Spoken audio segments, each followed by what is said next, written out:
So guys, एक बार फिर मैं आपका स्वागत करता हूँ आपके अपने चैनल वेल्थ स्ट्रक्चर पर। और आज की इस एनालिसिस में हम यहाँ पे बात करने वाले हैं निफ्टी की। जानेंगे कि निफ्टी का वीकली व्यू क्या हो सकता है नेक्स्ट वीक के लिए। और इसके साथ साथ बात करेंगे कि हम यहाँ पे ट्यूसडे के दिन, ठीक है, इंट्राडे कैसे सेटअप कैसे प्लान करके चल सकते हैं निफ्टी में। ठीक है, सो निफ्टी लवर, आप लोगों का वेट खत्म होता है और बात कर लेते हैं यहाँ पे निफ्टी की। जानेंगे कि किस तरीके से हम यहाँ पे नेक्स्ट वीक में अपनी कामकाज कर सकते हैं। लेकिन उसके पहले हमें ये समझना ज़रूरी होगा कि आखिरकार निफ्टी में अभी चल क्या रहा है, निफ्टी का मूड माहौल क्या है। देखो, स्क्रीन पर आप जो चार्ट देख रहे हो ये ऑलरेडी निफ्टी का ही इंडेक्स चार्ट हमने पिक किया है और एक कैंडल आपको यहाँ पे एक हफ्ते का सेंटीमेंट दिखा रही है। ठीक है, तो समझने की कोशिश करते हैं निफ्टी में अभी हो क्या रहा है। देखो, निफ्टी में अगर आप देखोगे तो निफ्टी एकदम से बढ़ती है, उसके बाद थोड़ा साइडवेज होती है और फिर इस तरीके से हाईज ब्रेक करके जा रही है। ठीक है, तो बढ़ी, फिर साइडवेज हुई, फिर हाई ब्रेक करके ऊपर गई, फिर साइडवेज हुई, फिर हाई ब्रेक किया और फिर ऊपर गई। तो इस तरीके से निफ्टी का कुछ नेचर ही अभी ऐसे चल रहा है। ठीक है, लेकिन आप यहाँ पे देखोगे ना तो ऐसा कुछ भी नहीं समझ में आ रहा है। अब होगा क्या, अब यहाँ पे अगर आप चाहें तो देख सकते हैं, आपको एक नई चीज़ देखने को मिल सकती है, एक नई कहानी आपको यहाँ पे दिख सकती है। अब वो कहानी क्या है, समझने की कोशिश करो।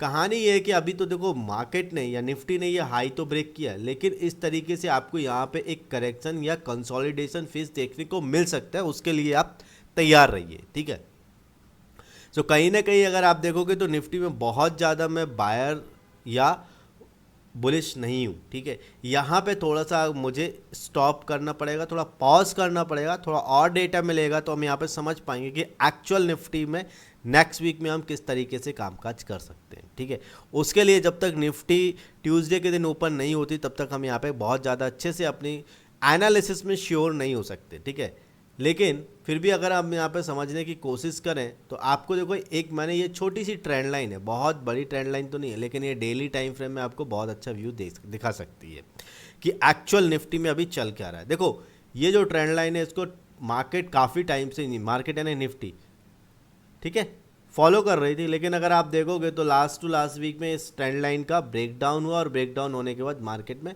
एक करेक्शन देखने को मिला। अब ये करेक्शन कितना लंबा हो सकता है, कहाँ तक के हो सकता है, ये हमें नेक्स्ट वीक में पता चलेगा। ठीक है, सो ओवरऑल अगर आप देखेंगे कि ये कैंडल जो है वो लास्ट वीक की कैंडल है, जहाँ पे हमें लास्ट वीक में किस तरीके से निफ्टी ने कामकाज किया उसके बारे में एक इन्फॉर्मेशन मिलती है। ठीक है, तो कहीं ना कहीं अगर आप देखोगे तो यहाँ पे बायर्स और सेलर्स की फाइट में ना तो सेलर्स विनिंग दिखाई दे रहे हैं मुझे और ना ही बायर्स विनिंग दिखाई दे रहे हैं। कहीं ना कहीं अगर आप देखोगे तो मार्केट में दोनों का एक्टिव पार्टिसिपेशन देखने को मिल रहा है लास्ट वीक में। ठीक है, कर क्या सकते हैं समझते हैं। अगर आपको लास्ट वीक में प्लानिंग के अकॉर्डिंग आपको इस वीक में प्लानिंग करनी है तो किस तरीके से हम यहाँ पे प्लानिंग कर सकते हैं, उसके लिए हम थोड़ा सा यहाँ पे चार्ट को 1 डे के टाइम फ्रेम में लेके चलते हैं ताकि हमें और डेटा में क्लियरिटी हो, डेटा में और ज़्यादा हमें यहाँ पे निखार करके लेवल्स देखने को मिल सकें। ठीक है, सो डेली टाइम फ्रेम में चलते जानने की कोशिश करेंगे कि किस तरीके से मार्केट का मूड माहौल है या निफ्टी का मूड माहौल है। ठीक है, सो गाइज हम यहाँ पे आ चुके हैं डेली टाइम फ्रेम में। अब एक कैंडल आपको यहाँ पे एक दिन का सेंटीमेंट दिखा रही है।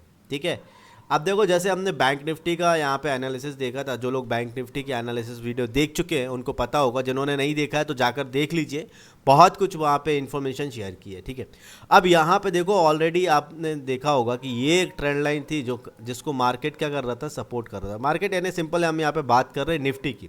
सो निफ्टी यहाँ पे अगर आप देखोगे तो ये जो एक डायनेमिक सपोर्ट लाइन थी इसको काफ़ी समय से रिस्पेक्ट कर रहा था। ठीक है, लेकिन अगर आप देखेंगे तो अभी कुछ रोज़ पहले ही यहाँ पे इस ट्रेंड लाइन का ब्रेकडाउन हुआ है इस जगह पे। ठीक है, सो ये जो ब्रेकडाउन हुआ है कहीं ना कहीं अगर आप देखोगे तो जो लोग थोड़े से नए हैं, जिनको टेक्निकल बहुत ज़्यादा नहीं समझता है, वो लोग पैनिक हो जाते हैं बहुत जल्दी। तो यहाँ पे उनको लगा होगा कि मार्केट में एक फॉल आ सकता है। ठीक है, सो गाइस, यहाँ पे अगर आप देखोगे तो वीकली टाइम फ्रेम में आपको यहाँ पे क्लियर समझ में आ रहा है कि एक ये चैनल था, अगर मैं एक लाइन ऊपर ड्रॉ कर दूं जिसके अंदर जो है निफ्टी बहुत स्ट्रांगली जो है फॉलो कर रही थी, और जैसे ही इस चैनल का ब्रेकडाउन हुआ है आप देखोगे तो निफ्टी में एक फॉल, इवन बैंक निफ्टी में भी फॉल, जिसको हम करेक्शन की भाषा बोलते हो, करेक्शन देखने को मिल रहा है। ठीक है, कर क्या सकते हैं, क्या प्लानिंग हो सकती है निफ्टी में, समझने की कोशिश करते हैं। इसके लिए अगर मुझे इंट्राडे में प्लान करना है तो चार्ट को मुझे 15 मिनट के टाइम फ्रेम में लेके चलना पड़ेगा। तो चार्ट को हमने कर लिया 15 मिनट के टाइम फ्रेम में शिफ्ट। अब यहाँ पे बात करेंगे कि किस तरीके से हमें यहाँ पे अपना कामकाज करना है ट्यूसडे के दिन, ठीक है गाइस। देखो यहाँ पे आप देखो ऑलरेडी ये जो हाई ब्रेक करके कैंडल का हाई, ये 15 मिनट का टाइम फ्रेम में हम आ चुके हैं गाइस, थोड़ा सा यहाँ पे ध्यान दीजिएगा। सो 15 मिनट के टाइम फ्रेम में अगर आप देखोगे तो ये जो कैंडल का हाई था, मार्केट ने या निफ्टी ने इस हाई के ऊपर गया। सो सिंपल है, हमें इसके ऊपर जब भी मार्केट निकलता है तो हम यहाँ पे बायर्स ही होते हैं, हमें यहाँ पे सेलर्स के लिए सोचना ही नहीं है, ठीक है ओके। सो जिन्होंने नहीं बाय किया कोई बात नहीं, हम यहाँ पे बाय करके चल सकते हैं ये लेवल पे, ठीक है।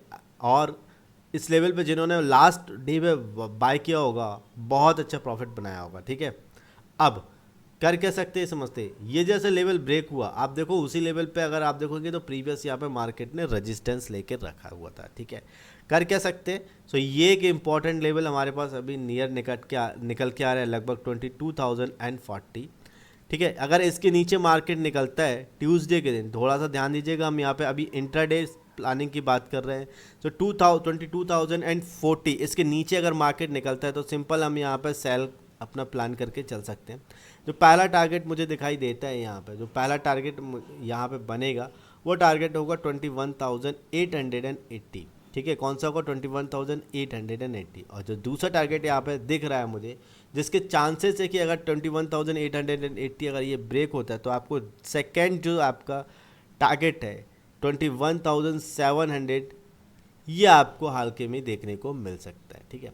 चलो अपसाइड की बात कर लेते हैं। तो जैसे ऑलरेडी बताया कि अपसाइड में मार्केट में बार बार जो है रेजिस्टेंस देखने को मिलता है, लेकिन यहाँ पे मेरा ऐसी कटसी बोलता है कि इस बार अगर मार्केट 22,200 मतलब इस लेवल के ऊपर निकलता है तो कहीं ना कहीं हमें यहाँ पे एक मार्केट का जो नेचर है वो बुल साइड में देख जाता हुआ दिखाई दे सकता है, ठीक है। बात कर लेते हैं कि इंट्राडे सेटअप अप साइड में जो लेवल हमारे पास निकल के आ रहा था वो है 22,200। अगर इसके ऊपर मान लीजिए मार्केट निकलता है तो सिंपल हमें यहाँ पे जो है वो बायर्स ही होने वाले हैं। पहला टारगेट होगा अप साइड में, वो होगा ये वाला लेवल, सॉरी ये वाला लेवल, ठीक है, नहीं सॉरी ये लेवल की अगर बात करें कौन सा लेवल है 22,200, ये हमारे लिए एक बाइंग का लेवल होगा। इसके ऊपर अगर निकलता है तो सिंपल हम यहाँ पे बाय करके चल सकते हैं निफ्टी में। टारगेट क्या होगा ये समझते हैं। देखो ये एक ट्रेंड लाइन है जिसको मार्केट काफ़ी टाइम से फॉलो कर रहा था। अगर मान लीजिए कि 22,200 के ऊपर मार्केट निकलता है तो सिंपल हमारा जो नेक्स्ट टारगेट होगा वो नियर अबाउट 22,300 के आसपास हमारा टारगेट हो सकता है नेक्स्ट वीक के लिए, ठीक है। लेकिन अगर मान लीजिए 22,300 के ऊपर भी मार्केट निकल जाता है तो सिंपल है यहाँ पे हमें यहाँ पे उस पॉलिसी को या उस पूरे यहाँ पे उसको बाय कर लेना है, ठीक है। तो 22,300 एंड 22,300 के ऊपर अगर मार्केट निकलता है जो हमें नेक्स्ट लेवल दिखाई दे रहा है, ठीक है, वो नेक्स्ट लेवल कौन सा है 22,540, ये वाला लेवल, ठीक है 22,540। ये सारे लेवल आपको अपने चार्ट पे ड्रॉ कर लेना है, क्योंकि जब भी आप ट्रेडिंग करने बैठे या इन्वेस्टमेंट करने बैठे आपको किसी भी प्रकार का कोई भी कंफ्यूजन लेवल से रिलेटेड ना रहे, ठीक है। जितना ज़्यादा चीज़ों को आप इजीएस्ट बनाने की कोशिश करेंगे उतना ज़्यादा आपको प्रॉफिटेबिलिटी की ओर आपका अकाउंट जाते हुए दिख सकता है, ठीक है। सो गाइस आई होप आप लोग को ये एनालिसिस समझ में आ रही होगी। आपको अगर चीज़ें क्लियर हो रही होगी, किसी भी प्रकार का कोई डाउट नहीं है, सो वीडियो को ज़रूर लाइक करना। और अगर आप चाहते कि इस तरीके की एनालिसिस आपसे मिस ना हो, इसके लिए चैनल ज़रूर सब्सक्राइब कर लेना, ठीक है गाइस। चलो तो मिलते हैं नेक्स्ट वीडियो में, तब तक के लिए बाय बाय, अपना ध्यान रखो, have a profitable trading journey.